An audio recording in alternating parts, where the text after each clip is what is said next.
Hi, I'm Dr. Joanna McMillan and I'm a nutrition scientist, but I'm also an avid cook. And that's why I'm loving this new area of culinary nutrition. And that's really about bringing nutrition science to life with the way we all eat, which is about creating, preparing and serving and eating delicious meals. Now, I've partnered with Meat and Livestock Australia to help bring to life some resources that are going to help us nutrition leaders to guide Australians towards balanced meals with no food waste. And this is their series of Make Every Bite Count tips. And this series of videos will bring each of those tips to life. In this video, we're going to focus on nutritious choices with affordable options, because that's really important for people with the rise in cost of living. So let's talk and have a focus here on our red meat choices. The first thing is that people don't realize that there are very few nutritional differences between cuts of meat, and they get really confused when we say lean red meat. So we talk about mince first of all. Most mince we can buy in kind of different descriptors are used, but essentially it's low, medium and high. Most people are actually buying low-fat mince, and the leanest options are less than 5%. Even those higher fat options are somewhere around 10. So really we need to help people to understand, first of all, that this does count towards their recommended intake for red meat, and that it's providing those essential nutrients. There's 12 or so essential nutrients, but we're focusing primarily on its iron, zinc, vitamin B12, those long chain omega-3s are there, as well as, of course, really high quality protein. So reassure people that this is a really nutritious choice, and we can use it in a number of really versatile ways. And that's a very affordable option, right? Now, when it comes to other cuts of meat, it's about teaching them how we use different cuts of meat. So I've got here on my board, I've got a beautiful rump steak here, and I've got some chuck. And they're both equally nutritious. They're again providing those nutrients. But what we want to teach people is, look how gorgeous and lean that meat is. And the fat is all on the outside.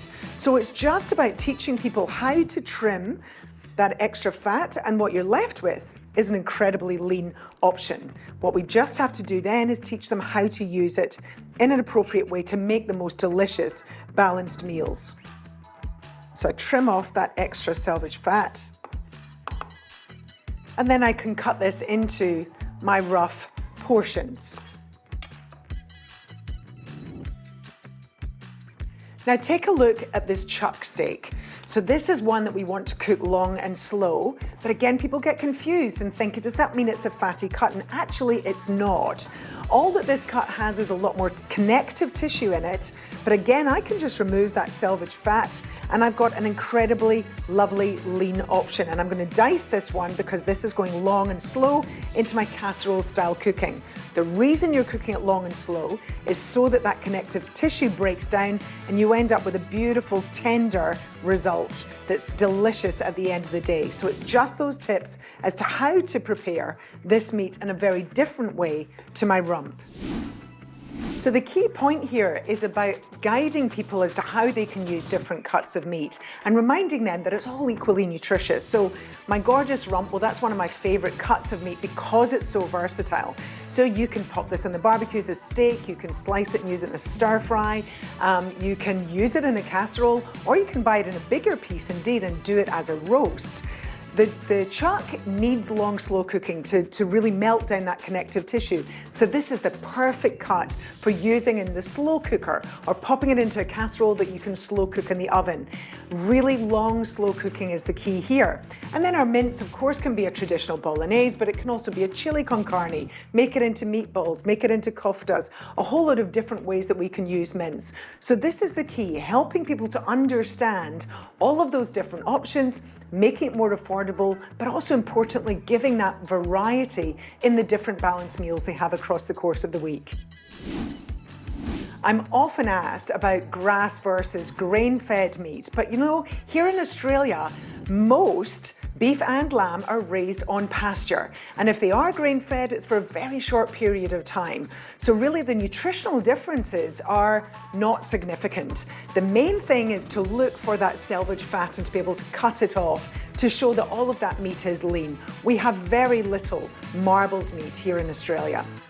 Now, what have I done with my meat, my rump steak? I'm simply pan frying it, then I'm going to slice it and serve it on some stir-fried vegetables.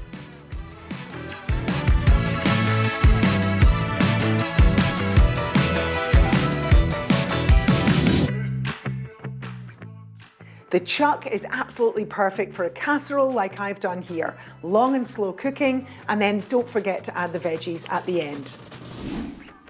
I've just used my rump steak and my chuck in order to give you some ideas, but of course, there are endless different cuts and varieties of meat that we can use. So we want to really encourage people and inspire Australians to use these cuts in different ways and teach them how to use these different cuts. So head to MLA's Healthy Meals and you'll find a whole load of different ideas for inspiration to create your own stories to really help inspire Australians.